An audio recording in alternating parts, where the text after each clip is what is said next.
오늘은 성경 구조역학, 뼈대 있는 집은 흔들리지 아니할세, 성경 구조역학, 뼈대 있는 집은 흔들리지 아니할세라는 제목으로 하나님 말씀 전하도록 하겠습니다. 오늘은 거시적인 차원에서 성경에 대해서 넓게 한번 조망해 보려 합니다. 우리가 늘 미시적인 관점에서 주로 성경을 읽어 내려가다 보니까 나무는 보는데 대체 어느 산에 속한 숲을 우리가, 저와 여러분이 통과하고 있는지 모르고 그렇게 헤맬 때가 많다는 것입니다. 우선 여러분, 성경을 통독해 보신 분들 느낌이 어떠세요? 다 비슷할 거예요. 대체 무슨 소리인지 잘 모르겠다. 체계적으로 잘 정리가 되지 않는다.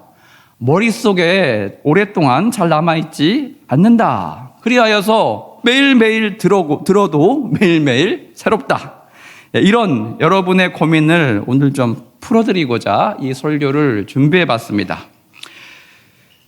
여러분, 3회독을 한들, 10회독을 한들, 100회독을 한들 오늘 제가 들은 이 말씀의 뼈대 프레임을 모르고 성경을 읽어 내려가시면 늘 헷갈리실 것이고 늘 가시밭길을 맨발로 인내하면서 아프게 걸어가야 하는 그런 기분이 들 것입니다.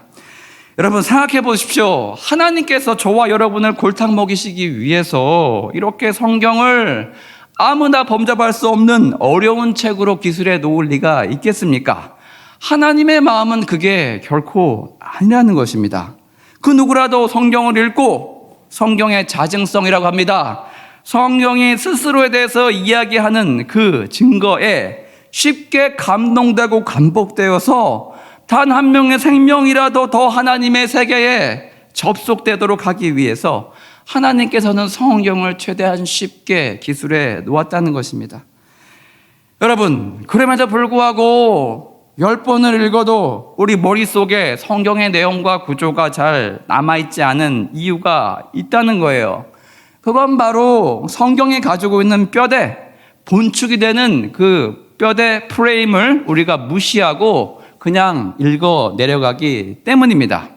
즉 여러분, 성경을 읽을 때 반드시 꿰고 있고 암기해야 하고 있는 그 이야기들에 대해서 저와 여러분이 어떻게 읽고 있느냐? 그냥 한눈으로, 한귀로 대충 흘려 듣고 보고 그렇게 읽어 내려가고 있다는 거예요.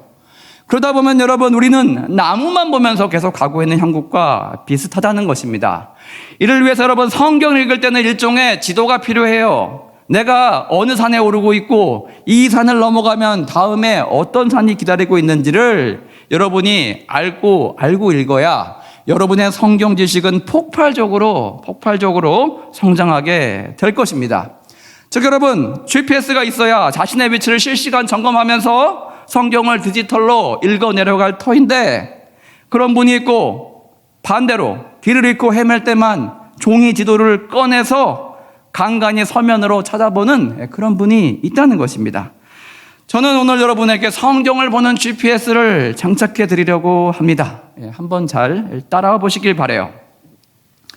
저는 여러분, 대구에서 미국 약방이란 간판을 내걸고 의료 사역을 시작했던 존슨이라는 선교사님이 계셨어요. 그는 의사였는데도 불구하고 약사와 같이 약방을 먼저 시작했어요. 병원을 먼저 시작할 수 없는 이유가 있었습니다. 그것은 바로 여러분, 가지고 와야 할 의료 도구가 아직 태평양을 건너오고 있기 때문이에요. 대신에 미리 가져온 약들이 좀 있었기에 그것들을 먼저 나눠줄 수밖에 없었다는 것입니다. 여러분, 그분이 약을 저렴한 가격에 병자들에게, 당시 대구 주변에 있는 사람들에게 나누어주면서 이렇게 이야기했다고 해요. 여러분, 제가 드리는 이 약을 먹으면 당장 여러분의 몸에 힘든 병, 그 병으로부터 나음을 입게 될 것입니다. 하지만 여러분은 곧 또 다른 병에 걸려서 다시 다른 약을 찾아야 할 것입니다.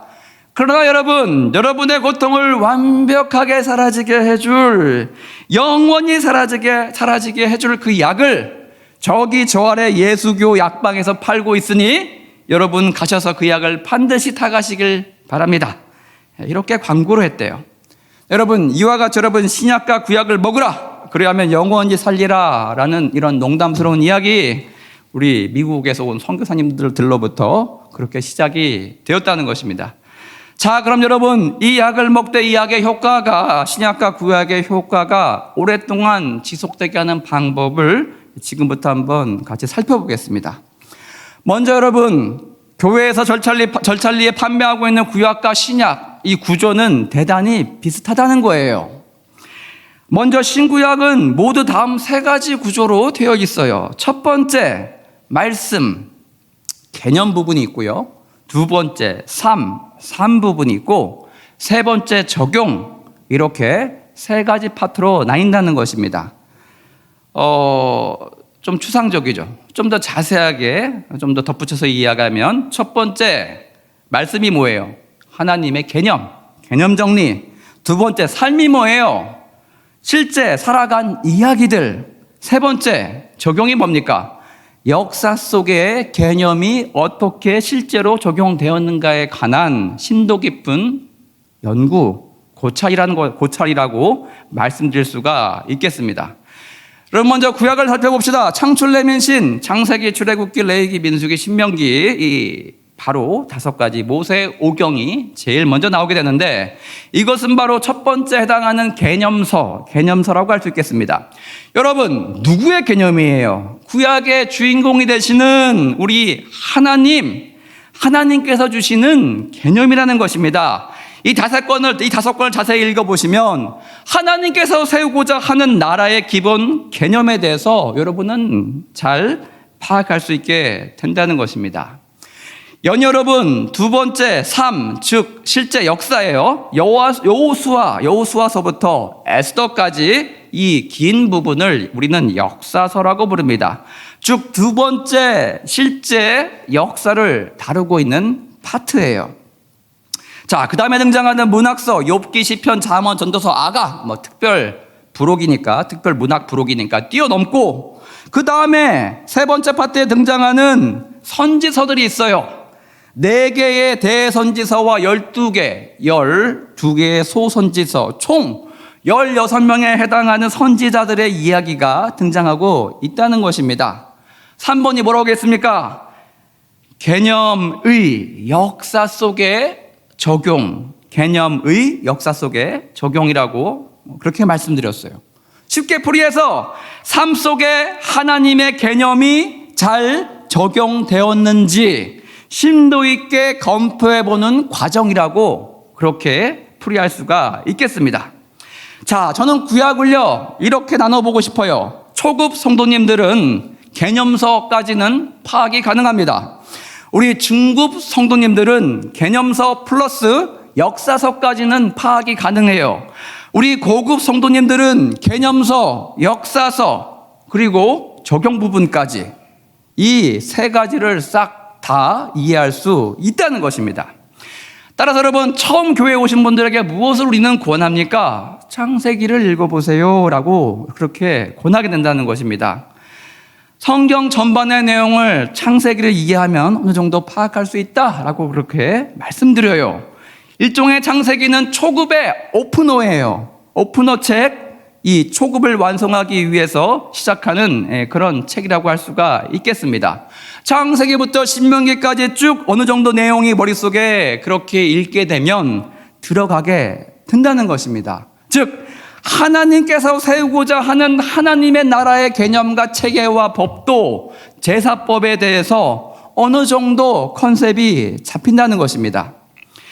여러분, 많은 분들이 중급자 과정에서 막혀 있는 것을 보게 됩니다. 중급자분들이 반드시 고급자로 가기 위해서 거쳐야 하는 코스가 있는데, 그것이 바로 역사서 파트라는 거예요. 하나님께서 정립해 주신 이 개념들이 실제 성경의 주인공들의 삶 속에서 어떻게 펼쳐졌는가에 대한 내용이에요. 팩트 체크예요. 저는 이것을 뼈대 프레임이라고 부르고 싶어요. 머리에서 정립된 개념이, 즉 명령이 등뼈를 타고 심겨진 중추신경을 통해서 각 손발로 지체로 전달되어지는 아주 중요한 뼈대 부분을 담당하고 있는 부분이 바로 이 역사서라는 것입니다. 즉 여러분, 그 다음 고급으로 가기 위해서, 선지서를 이해하기 위해서는 우리는 중간 바디에 해당하는, 뼈대에 해당하는 이 역사서 부분을 철저하게 공부를 해야 된다는 거예요. 많은 분들이 수학이라는 과목을 여러분 이해해야 하는 과목으로 잘못 접근할 때가 참 많습니다. 제가 수학을 못 해봤기 때문에 잘 알아요. 대학 가서 이 원리를 깨닫게 됐어요. 극복을 해냈어요. 제가 수학을 잘 하시는 분들을 보니까 공식에 대한 깊은 이해는 기본이에요. 그리고 그 이후에 꼭 반드시 따라와야 될 부분이 있어요. 앞에서 깊이 이해한 공식을요, 철저하게 암기를 해야 된다는 것입니다. 다시 말해, 이해는 기본이고, 여기서 멈추게 되면 여러분, 실전 문제를 풀 때 여러분은 늘 헷갈릴 거예요. 늘 힘들 거예요. 흔들릴 거예요. 제가 여러분, 감히 메가스터디 불꽃 수학 강사님 앞에서 문자를 쓰고 있는 것 같은데, 실제 그렇다는 것입니다. 수학을 잘하려면 먼저 이해를 하고, 연여이 공식을 자다가 누가 흔들어 깨워서도 쓰고 답할 수 있을 정도로 여러분 그렇게 철저하게 머릿속에 암기시켜 놓아야 한다는 것입니다. 그래야 여러분은 당황하지 않고 어떤 질문에도 흔들리지 않고 답할 수 있게 된다는 거예요.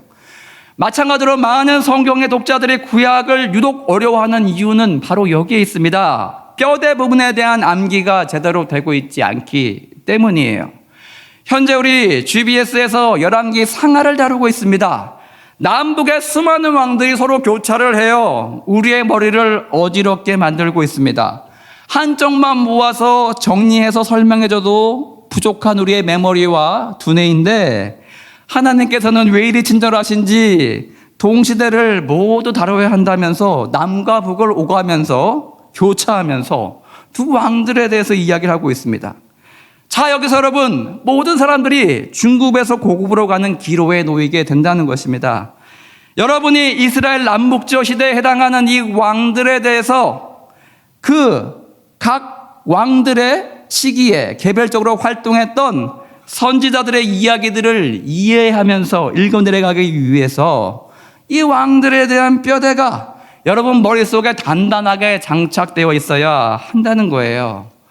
어느 정도까지 장착되어 있어야 됩니까? 여러분 왕국의 표가 머릿속에 쭉 떠올라야 돼요.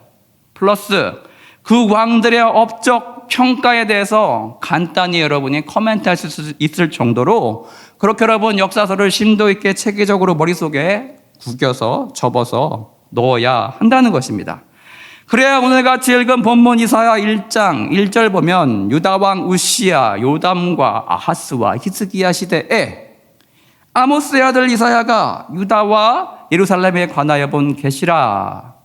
이 부분이 링크가 되어서요, 이사야서에 등장할 이야기에 대한 분위기, 톤, 구체적인 사건, 사고에 대해서 여러분 어느 정도 예상이 가능해진다는 거예요. 여러분이 만일 유다왕 우시야부터 히스기야까지의 에피소드 어느 정도 머릿속에 장착이 되어 있다면, 저장되어 있다면 이사야서의 이야기가 완전 처음 접하는 그런 어려운 이야기로, 낯선 이야기로 들리지 않게 될 것입니다. 예를 들어 여러분, 우시야 왕 52년간 아주 긴 시간을 남유다를 통치했어요. 산당을 제거하지 않은 것을 빼놓고는 여호와 보시기에 정직히 행했다고 그렇게 평가받고 있어요. 남유다의 군사 경제를 튼튼히 만들었습니다. 그러나 여러분, 오점이 뭐예요? 말년에 성전에 들어가서 제사장만이 드릴 수 있는 그 분향을 자기가 하겠다고 하다가 나병이 걸리게 됩니다. 끝이 좋지가 않습니다. 두 번째 요담왕은 여호와 앞에서 정직히 행하였으나 산당 제거는 하지 않았다라고 그렇게 제한적으로 간단히 묘사되어 있어요. 여러분, 아하스 왕이 어떤 왕입니까? 아하스 하면 아들을 불살라서 제사를 드린 아주 악한 왕이에요. 아수르가 침공했을 때 살고자 성전과 왕궁의 보물들을 박박 긁어서 바친 그런 왕이에요. 또 여러분, 아수르 제단을 보고는 감복해서 그거를 복제해서 성전에다가 설치한 아주 악한 왕이라는 것입니다. 여러분, 히스기야는 어떤 왕입니까? 성전 기도 한 앞에 편지를 펴놓고, 적국의 편지를 펴놓고 그렇게 기도했을 때 아수르 사네립 18만 5천의 군대를 물리친 그런 위대한 왕이라는 것입니다. 여러분, 이 네 명에 대한 스토리가 이 정도로 머릿속에 생각이 나야 된다는 거예요. 이와 같은 이유로 여러분, 각 선지서들은요, 처음을 어떻게 시작해요? 다 똑같아요. 남북 어느 왕 때 활동했던 누구의 아들, 누구 선지자의 묵시라라고 이렇게 시작하고 있다는 것입니다. 왜요? 우리에게 관련된 정보를 가져다가 배경으로 삼으라고 하나님께서는 우리에게 친절하게 알려주고 있는 것입니다. 그러나 만일 우리에게 왕들에 대한 복잡한 이야기를 그냥 나쁜 왕, 좋은 왕, 이런 구조로 여러분 대충 읽어 내려간 상태로 우리가 선지서를, 이 어려운 선지서를 접하게 된다면 여러분은 굉장한 혼돈과 혼란, 어려움, 난해함을 동시에 경험하게 될 것입니다. 왜냐하면 여러분, 하나님께 주신 링크가 있는데 그 링크를 찾아가라고 주셨는데 선지서 1장 1절마다 링크를 달아놓았는데 여러분이 그 링크를 누르는데 파란색이 아니고 검은색이에요. 링크가 주고 있어요. 다음 페이지로 눌러도 넘어가지가 않는다는 것입니다. 여러분, 따라서 이 링크를 살아있게 만들기 위해서는요, 우리 역사서 부분에 해당하는 우리 GBS 지금 살펴보고 있는 이 부분 철저하게 여러분 머릿속에 암기해 놓아야 한다는 거예요. 그래 여러분, 척추로부터 뻗어나간 오른쪽, 왼쪽 몇 번째 갈비뼈를 우리가 다루고 있는지, 이야기하고 있는지 여러분이 아셔야 한다는 것입니다. 이런 사이로 여러분, 성경의 지식이 중급자에 도달해서 고급으로 가기 위해서 반드시 우리 성경의 역사서를 어느 정도까지요? 한국사, 조선 왕들의 이름을 우리가 모두 외우고 있듯이, 또 각 왕들의 업적을 어느 정도 알고 있듯이 철저하게 그렇게 암기하고 있어야 한다는 것입니다. 자, 여러분 이제 신약으로 넘어가 봅시다. 신약도 구조도 비슷해요. 간단하게 설명드릴게요. 개념과 삶과 적용이 있어요. 먼저 개념 파트에 해당하는 부분, 누구의 개념입니까? 예수님의 개념이에요. 마태, 마가, 누가, 요한, 사복음서에 잘 실려 있어요. 즉 예수님께서 세우고자 하시는 하나님의 나라에 대한 그런 개념들입니다. 여러분, 사도행전이 바로 역사서에 해당해요. 즉 삶에서 실제로 일어난 일들에 관한 내용들입니다. 마지막으로 서신서가 나옵니다. 이는 구약의 선지서와 비슷한 내용들을 담고 있어요. 세 번째 카테고리, 개념이 삶 속에서 구체적으로 어떻게 실현되었는가에 관한 내용이라고 할 수가 있겠어요. 따라서 여러분, 신약을 여러분이 꿰기 위해서는 초급자는 개념서인 사복음서를 반드시 읽어야 하고, 중급자는 뼈대, 즉 신약의 척추에 해당하는 이 사도행전을요 철저하고 세밀하게 분해해서 암기하면서 읽어야 한다는 것입니다. 사도행전을 그저 읽고 이해하는 것에 그치지 않고 사도 바울의 전도 루트를 여러분 머릿속에 차례대로 암기하고 있어야 한다는 것입니다. 여러분, 중급자 정도의 실력을 여러분이 지니고 있다면 사도행전에 나오는 여러분 네 개의 나라의 국경을 넘나들고 있는 바로 그 장면이 여러분 머릿속에 담겨야 돼요. 사도 바울이 유다에서 터키와 그리스 그리고 마지막 로마까지 간 사실, 구체적인 그 루트들 여러분 머릿속에 담고 있어야 한다는 것입니다. 각 나라에서 방문했던 거점 도시의 이름과 그 순서에 대해서도 여러분 머릿속에 차곡차곡 정리해 놓으셔야 한다는 것입니다. 여러분, 이것이 왜 중요해요? 로마서는 로마에 속한 로마에 보낸 편지고, 고린도서는 그리스에 속한 고린도에, 갈라디아서는 터키에 속한 갈라디아에, 에베소서는 터키에 속한 에베소에, 빌립보서는 다시 그리스에 속한 빌립보에, 골로새서는 다시 터키에 속한 골로소에, 데살로니가서는 그리스에 속한 데살로니가라는 도시에 보내진 편지이기 때문입니다.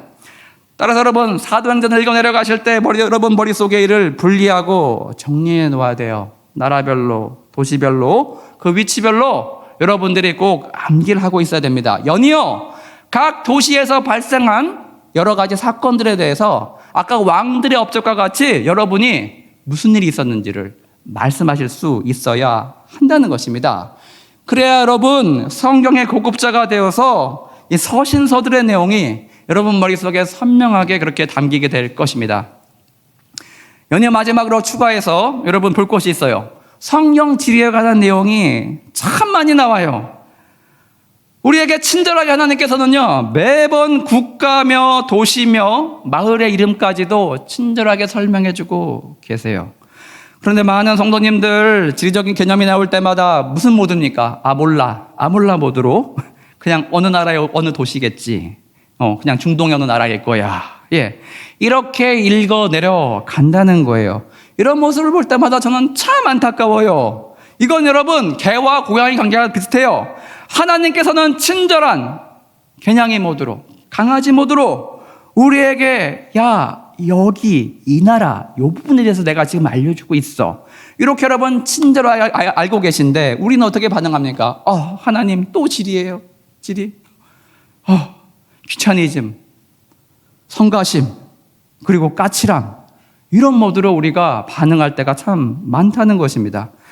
따라 여러분, 하나님의 그 친절함, 친밀함, 인도하심을 받기 위해서는요, 반드시 성경 지도, 제가 간간히 나누어 드리는 플라스틱으로 된 성경 지도 눈앞에 꼭 걸어두시고 모르는 지명이 나올 때마다 대체 어디를 이야기하고 있는 것인지, 이 사건과 스토리가 어디에서 발생한 것인지를 여러분 분명히 찾아보셔야 한다는 것입니다. 일을 하고 넘어가시는 분과 무시하고 넘어가시는 분은 성경을 이해하는 그 깊이가 천지 차이라고 말씀드릴 수 있겠습니다. 오늘의 말씀 정리하겠습니다. 대부분 성경 읽기 초급, 중급을 지나 고급 과정으로 가는데 수많은 어려움과 지연을 경험하게 됩니다. 그 이유는 바로 우리 신구약에서 뼈대, 척추에 해당하는 역사서 부분을 우리가 복잡하다는 이유로, 어렵다는 이유로 대충 읽고 넘어가기 때문입니다. 사람이 허리가 굽어서야 어찌 그 모양이 똑바로 설 수 있겠습니까? 따라 우리 모두가 성경의 고급 독자가 되기 위해서는요, 초급, 즉 신구약 개념서에 해당하는 모세오경, 사복음서 어느 정도 이해하고 난 이후에 복잡한 스토리가 흘러가는 열왕기서와 사도행전을요, 정말 고3이 공부하듯이 100% 암기에 가까울 정도로 철저하게 여러분이 암기를 해야 한다는 거예요. 이것이 선행되어야 뒤에 나오는 고급 파트 선지서, 서신서가 여러분은 쉽게 느껴질 것입니다. 추가로 지리정보 꼭 찾아보면서 여러분 동선을 머릿속에 그리면서 하나님의 말씀을 인도함을 따라가 보시길 바랍니다. 그리하면 하나님께서 성경을 통해 부어주시는 은혜와 축복이 더욱 풍성하게 여러분 삶 가운데 생생하게 부어지게 될 것입니다.